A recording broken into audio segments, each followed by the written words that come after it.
My parents used my college fund to buy my sister a car and called it a smart choice. 3 months later, I walked into the shareholders meeting as the majority owner. They went pale. "That's a beautiful car, Emma," my mother gushed, running her hand along the sleek red paint of my sister's brand new BMW. "You deserve this after all your hard work." I stood on our driveway, arms crossed, watching the little celebration unfold. Emma preened under our parents' attention, dangling her new car keys like they were made of solid gold. "My name is Olivia Mitchell, and at 24, I just washed my college fund by my younger sister her dream car. Isn't it perfect?"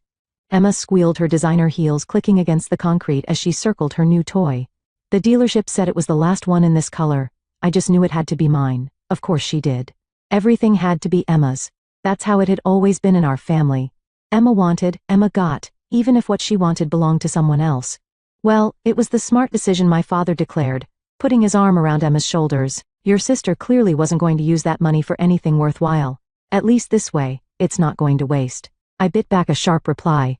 My plans to pursue my MBA weren't worthwhile in their eyes. Never mind that I'd spent the last 3 years working full-time while completing my bachelor's degree in business with honors. Never mind that I'd already been accepted to 3 top programs. No. According to them, Emma's desire for a luxury car was clearly more important than my education. "Don't look so sour, Olivia," my mother chided, noticing my expression. "You know Emma needs a proper car for her new job." Ah, yes. The prestigious job as a junior marketing assistant that our father had arranged for her at his company Mitchell Industries. The same company where I've been working my way up from the mailroom since I was 19, learning every aspect of the business from the ground up. But Emma couldn't possibly be expected to drive anything less than a BMW to her first real job.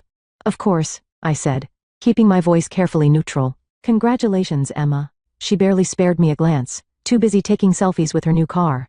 "Thanks. Maybe if you work really hard you can afford one too someday." Our parents laughed indulgently at her little jab. They always found it amusing when Emma reminded me of my place in the family hierarchy. I checked my watch, grateful for the excuse to escape. I should get going. I have an early meeting tomorrow. On a Saturday, my mother frowned. "Olivia, you work too much. It's not healthy." "Someone has to," I muttered under my breath. But they weren't listening anymore. They were already planning where to take Emma for a celebration dinner. As I walked to my sensible used sedan, I could hear Emma's voice carrying across the driveway. "Maybe we should get the interior reupholstered in white leather. The black is so boring." I smiled slightly as I started my car. Let them have their little celebration. In 3 months at the annual shareholders meeting, they'd learn exactly what all those early morning meetings had been about. What my family didn't know, what they'd never bothered to ask, was that I hadn't just been working my way up through Mitchell Industries. I've been playing a much longer game. It started 5 years ago when I was 19 and had just started working at the company. I was sorting mail when I came across an interesting letter addressed to my father. It was from his old business partner, Stanley Wright, who had helped found Mitchell Industries, but had been bought out years ago when he ran into financial troubles. The letter was a desperate plea. Stanley was dying, and he needed to sell his remaining shares in the company. Shares my father didn't even know he still held. Stanley had kept them as a safety net, but now he needed the money for medical treatments. I should have delivered that letter to my father's office. Instead, I took it home and called Stanley myself. What followed was 6 months of careful negotiation using every penny I'd saved from my after-school jobs and a small inheritance from my grandmother. Stanley was grateful to find a buyer who pay a fair price, and even more pleased that it was someone who understood the company's history. "Your father's forgotten where he came from," Stanley told me during our final meeting. "He's forgotten that Mitchell Industries was built on hard work, not handouts. Maybe you can remind him someday." By the time I was 20, I quietly owned 15% of Mitchell Industries, but I didn't stop there. Over the next 4 years, I tracked down other minor shareholders, retired employees, early investors, anyone willing to sell. Every spare dollar I earned went into buying shares, always through a holding company I'd set up with the help of a trusted lawyer. Last month I had finally reached my goal, 51% ownership of Mitchell Industries. The paperwork was filed, the transfers complete, and in 3 months at the annual shareholders meeting, everything would become public. My phone buzzed as I drove home. A text from Emma. "Don't be jealous. Maybe if you hadn't wasted so much time in the mailroom, you'd have something to show for yourself too." I didn't bother responding. Let her enjoy her BMW. I had bigger things to worry about. The next morning I arrived at the office before dawn, just like I did every Saturday. The security guard, Joe, gave me his usual friendly nod. "Early as always, Miss Mitchell," he said, buzzing me in. "Your father know you're here." I smiled. "My father doesn't know a lot of things, Joe."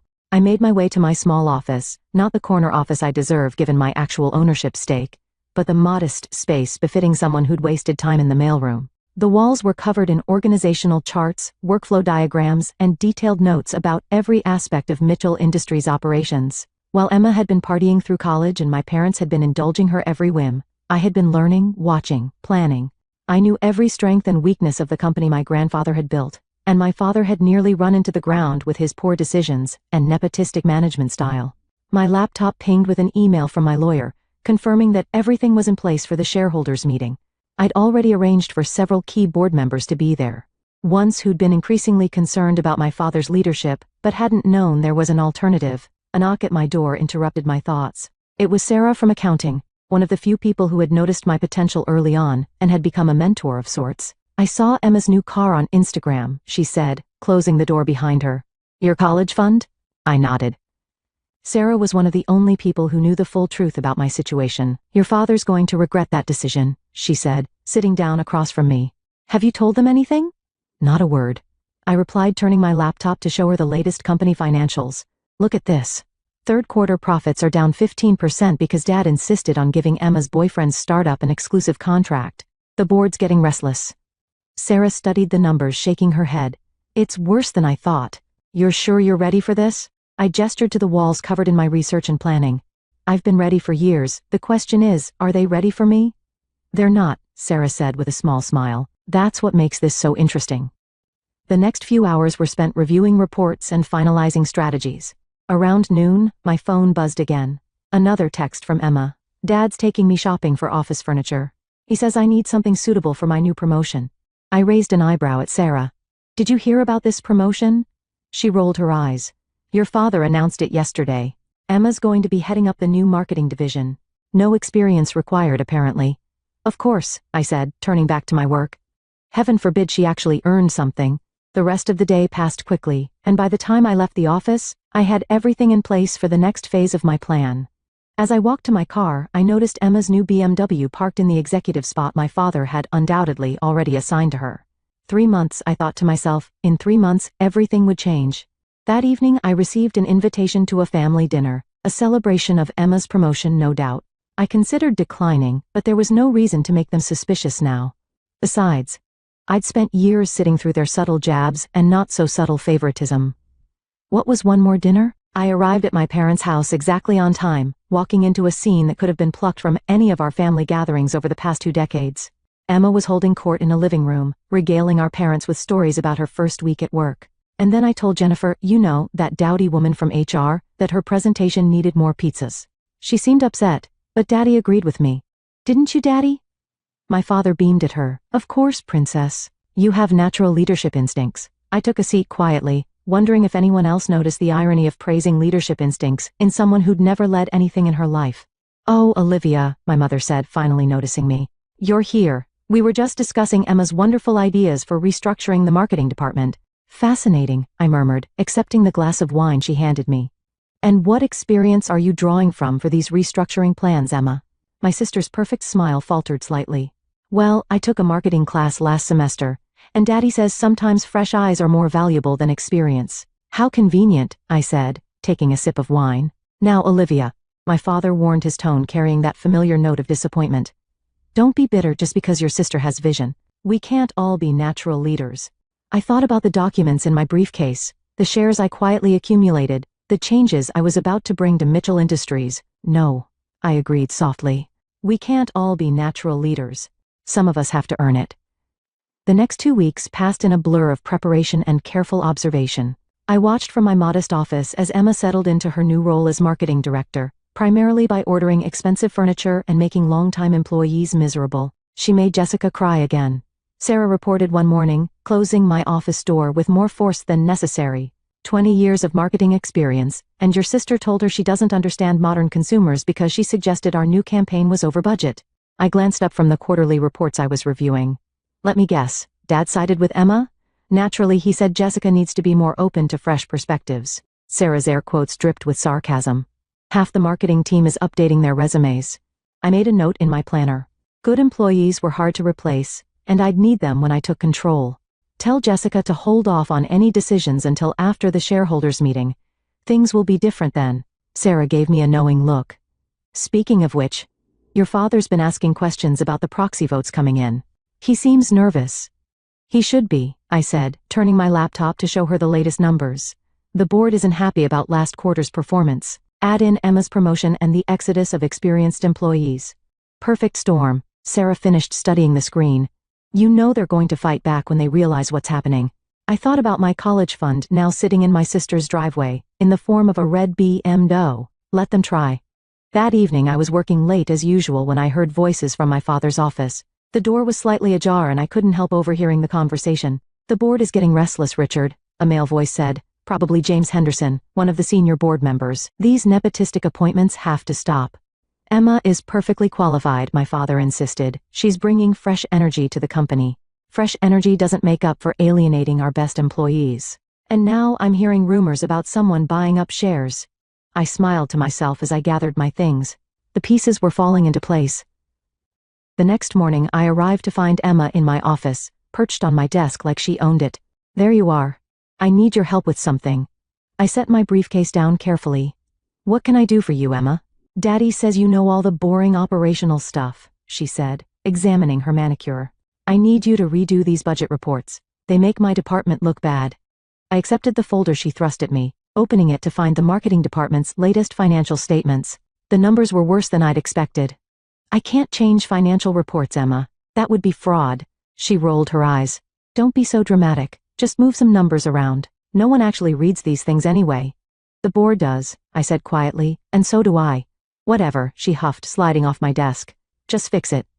Oh, and I'm taking your parking spot. Mine's too far from the entrance, and these heels are Louboutins. After she left, I carefully documented our conversation and added it to my growing file. 2 more months until the shareholders' meeting. The weeks that follow brought more of the same. Emma's inexperience and entitlement were creating ripples throughout the company. Long-time clients were getting frustrated, employees were leaving, and the board was growing increasingly concerned. My father remained oblivious, convinced that any criticism of Emma was just jealousy or resistance to change. He even called the company-wide meeting to announce another expansion of her responsibilities.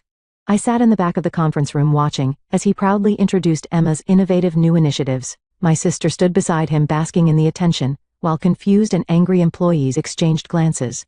Furthermore, my father announced, Emma will be representing Mitchell Industries at next month's industry conference in New York. Her fresh perspective is exactly what we need to attract new investors.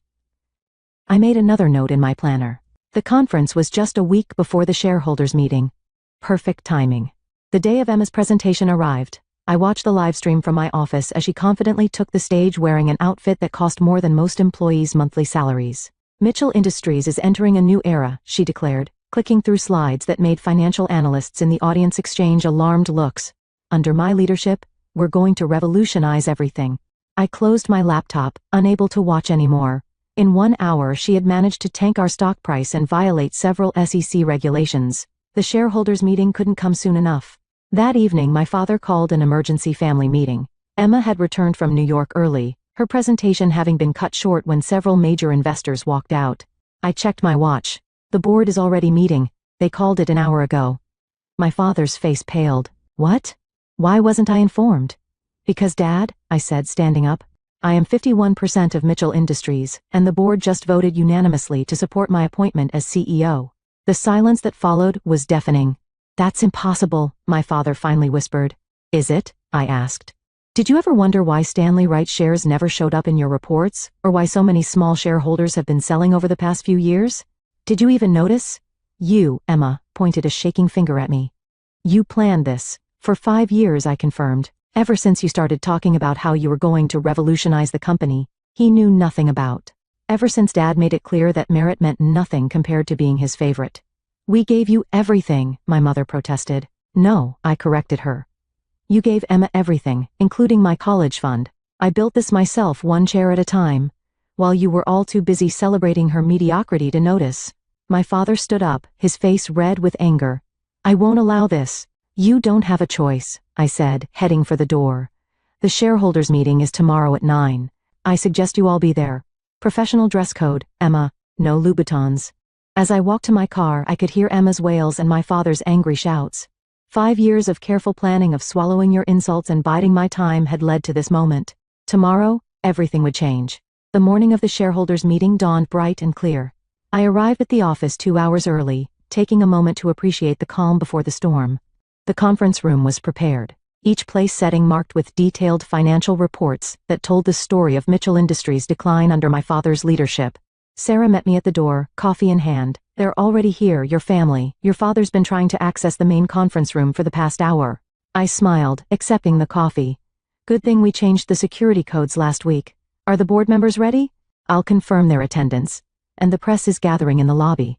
I hadn't invited the media, but news of Emma's disastrous conference presentation had leaked along with rumors of a major leadership change. Mitchell Industries was one of the largest employers in the region. What happened here today would make headlines. "Miss Mitchell." It was Joe, the security guard. "Your father's demanding entrance to your office, says he needs to speak with you before the meeting." I checked my watch. "Let him in." My father burst through the door moments later, his face flushed with anger. "This ends now, Olivia. I don't know what game you're playing, but I'm still CEO of this company." "Actually," I said, sliding a document across my desk. "You're not. The board voted yesterday." "But you'd know that if he bothered to check your emails instead of focusing on damage control for Emma's presentation." He snatched up the paper, his hands shaking. "This is ridiculous. I built this company. Grandfather built this company." I corrected him. "You inherited it, and then you nearly destroyed it with poor management and nepotism. The shareholders have had enough." "Shareholders?" he scoffed. "What shareholders? I control the majority of shares." "Not anymore." I pulled up the ownership records on my laptop. "Would you like to see exactly how many shares you've lost over the years? How many people sold because they lost faith in your leadership?" His face paled as he studied the screen. "Stanley shares." "But he promised. He promised they'd stay in trusted hands," I said quietly, "and they have. I've spent the last 5 years learning every aspect of this business from the ground up, which is more than you can say for your chosen successor. Emma has potential. Emma has entitlement," I countered. "And she proved that to the entire industry at a conference. Our stock dropped 15% in 1 hour, Dad. 15% because your precious princess couldn't be bothered to learn basic securities law before sharing confidential projections." He slumped into a chair, suddenly looking old. "Why didn't you tell me? If you were buying shares, building your position, why the secrecy? Would you have listened? When have you ever listened to me about anything?"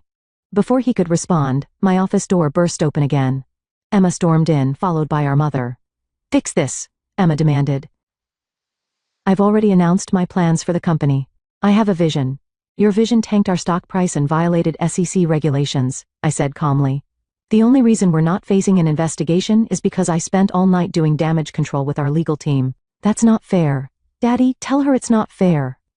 Our father just sat there, still staring at the ownership records on my laptop. "The shareholders meeting starts in 30 minutes, I said, standing up. "You can either attend professionally and maintain some dignity, or you can make a scene and be escorted out. Your choice." Emma turned to our mother, who had been unusually quiet. "Mom, say something." But our mother was looking around my office, really seeing it for the first time. The detailed reports covering the walls, the years of research and planning evident in every corner. "All those early mornings," she said softly. "All those late nights, we thought you were just we didn't." "Didn't what, Mom?" "Didn't think I could build something on my own. Didn't believe I had ambition beyond being Emma's backup." "I always knew you were smart," she defended weakly. "But business leadership, it's not really suitable for women," I finished. Funny, that only seemed to apply to me. Emma's gender wasn't an issue when you were celebrating her unearned promotion. The intercom buzzed. Sarah's voice cut through the tension. "The shareholders are arriving, Miss Mitchell. I gathered my files. It's time. Are you coming?" They followed me to the main conference room. Emma still protesting, my father unnaturally quiet, my mother wringing her hands. The halls were lined with employees watching curiously as we passed. The conference room was packed. Board members sat at the front, many nodding to me as I entered. Shareholders filled the remaining seats with media hovering at the back. All eyes followed us as we made our way to the front. I took my place at the podium, surveying the room. 5 years of preparation had led to this moment. "Good morning," I began. "Thank you all for coming. As you know, Mitchell Industries has reached a critical juncture." For the next hour, I laid out the company's situation with brutal clarity: the declining profits, the exodus of talented employees, the damage to our reputation. I supported each point with detailed documentation, watching as shareholders nodded in growing understanding. When I reached Emma's conference presentation, she tried to interrupt, but a sharp look from a board member silenced her. Yesterday the board voted unanimously for new leadership, I concluded. As majority shareholder and newly appointed CEO, I am implementing immediate changes to restore Mitchell Industries to its former excellence. The room erupted in questions. I answered each one thoroughly, demonstrating a knowledge of the company that made my father sink lower in his seat. Finally, one elderly shareholder stood up. Miss Mitchell, what role will your father and sister play in the restructured company? I met my father's eyes. They will be offered positions commensurate with their experience and qualifications just like every other employee. Emma jumped up. This is ridiculous. I am the face of Mitchell Industries. I have plans. Your plans cost us millions in market value, I replied calmly. Please sit down, or security will escort you out. She looked around for support, finding none. Even our mother was staring at the table, avoiding eye contact. By the time I opened the floor for the final vote on my appointment as CEO, the outcome was clear. The motion passed overwhelmingly with only my father and sister's minimal remaining chairs dissenting. As the room cleared, my father approached the podium. Olivia? Yes, he seemed to deflate. I underestimated you all these years. Yes, I said simply. You did. As I sat down at what had been my father's desk, now mine, I looked out at the city full of possibility. Time to get to work. The first month as CEO passed in a whirlwind of activity. The media attention was intense. Daughter's secret takeover saves family empire made headlines across business journals. I gave exactly one interview focusing solely on my plans for Mitchell Industries' future. My family's reaction played out exactly as I'd expected.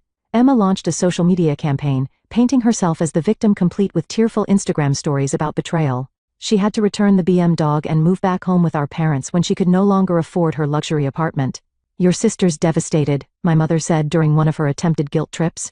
She really thought she had a future here. I looked up from the quarterly projections I was reviewing. She did have a future here, Mom. She just needed to earn it like everyone else. But she's family. So am I replied calmly. That didn't stop you from taking my college fund. My mother flinched. That was different. Yes. It was because I did something about it. I turned back to my work. Now if there's nothing else, I have a company to run. The changes I implemented were sweeping but strategic. First, I reinstated the employees who had left because of Emma's mismanagement, including Jessica from marketing, who now headed the department Emma had nearly destroyed. It's different here now, Jessica commented during a staff meeting. People feel valued based on their contributions, not their connections. The company culture shifted rapidly. Merit-based promotions, transparent communication, and clear accountability became our new norm. The stock price responded accordingly, climbing steadily as investor confidence returned. My father made one attempt to challenge my leadership, calling an emergency board meeting to question my decisions. She's too inexperienced, he argued to the board members. She's making too many changes too quickly. James Henderson, a senior board member, just laughed. Richard, in 1 month your daughter has accomplished more than you did in the past 5 years. The numbers speak for themselves.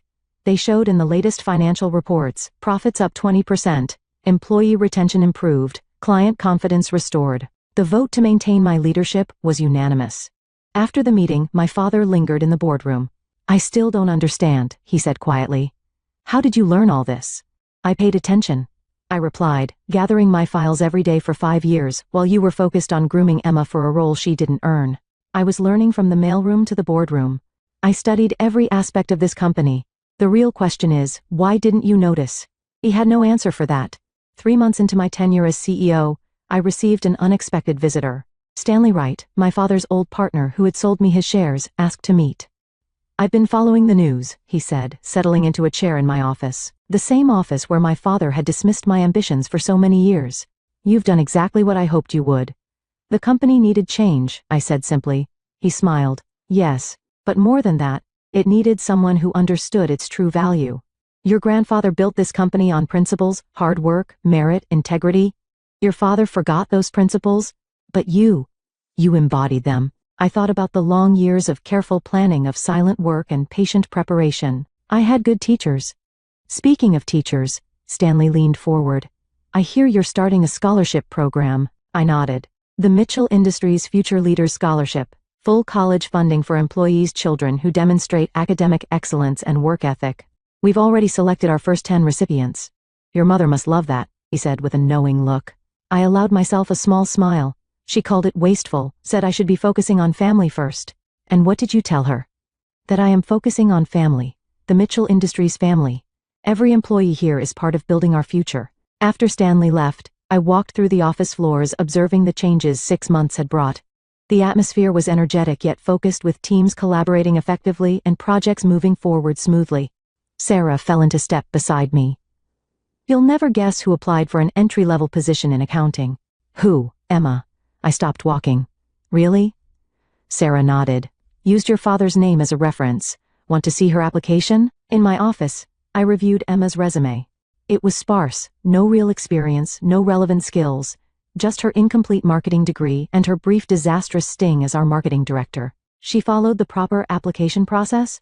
I asked. Surprisingly, yes. Though she did try to skip the skills assessment, claiming it was beneath her station. I thought for a moment, process her application like any other candidate. If she meets the basic qualifications, she can interview like everyone else. And if she doesn't, then she'll receive the same rejection letter we send all unqualified applicants. That evening I worked late as usual, reviewing plans for our upcoming expansion. A knock at my door revealed my mother. You look tired, she said, hovering in the doorway. You work too hard. Someone has to, I replied, not looking up from my documents. Emma's application, she really needs this job, Olivia. Her savings are running out, and your father, well, his consulting business isn't doing well. I finally met her eyes. Then she should make sure her application demonstrates she's qualified for the position. She's your sister. Yes. I agreed. And for years that was enough for this company. Not anymore. My mother sank into a chair. I don't understand you anymore. Where is this coldness coming from? It's not coldness, Mom. It's professionalism. Emma can earn her place here just like everyone else, just like I did. 2 days later, Emma's application was processed. She failed to meet 3 of the 5 basic qualifications for the position. Standard rejection letter? Sarah asked. I nodded. With information about our internship program and suggested courses at the local community college, like we send all underqualified applicants. The letter went out that afternoon. Emma's response was predictable. Angry social media posts about sisterly betrayal and family loyalty. I didn't respond. Instead, I focused on our latest initiative, a partnership with local colleges to provide work-study opportunities for business students. Real experience earned through merit and hard work. 6 months turned into a year. Mitchell Industries flourished under its new leadership, expanding into new markets and building a reputation for excellence and innovation. My father's consulting business struggled and eventually folded. He swallowed his pride and approached me about position. I have decades of experience, he said, sitting across from my desk. Yes, I agreed. But the company has changed. Are you willing to adapt to report to managers who might be younger than you? To earn respect rather than demand it. He stared at me for a long moment. You really have built something remarkable here. That night, as I prepared to leave the office, I passed the wall of company photos in the lobby. My grandfather's portrait hung in the center, his expression serious but kind. Next to it now hung a new photo, me at the shareholders meeting, taking my place as CEO. Sarah appeared beside me. Your grandfather would be proud of the company? I asked. Of you, she corrected, for restoring what he built. I touched my grandfather's portrait gently. Merit over privilege. Excellence over entitlement. That's what he believed in. And that's what you restored, Sarah said. Look at what it's built. I had saved a company, but more importantly, I had transformed it. Together, we looked out over the lobby where employees were heading home after another productive day. They walked with purpose and pride, knowing their contributions were valued based on merit, not connections. This was my legacy, not just saving a company, but transforming it, creating a place where everyone have the opportunity to earn their success just as I had. My phone buzzed, an email from the scholarship committee. Next year's applications were coming in, each one representing someone ready to work for their dreams. Just like I had all those years ago in the mailroom, preparing for the day I would earn my place at the top. The future was bright, built on merit, not manipulation. Built on earning, not entitlement. Built on justice. Served not cold, but with unwavering principle.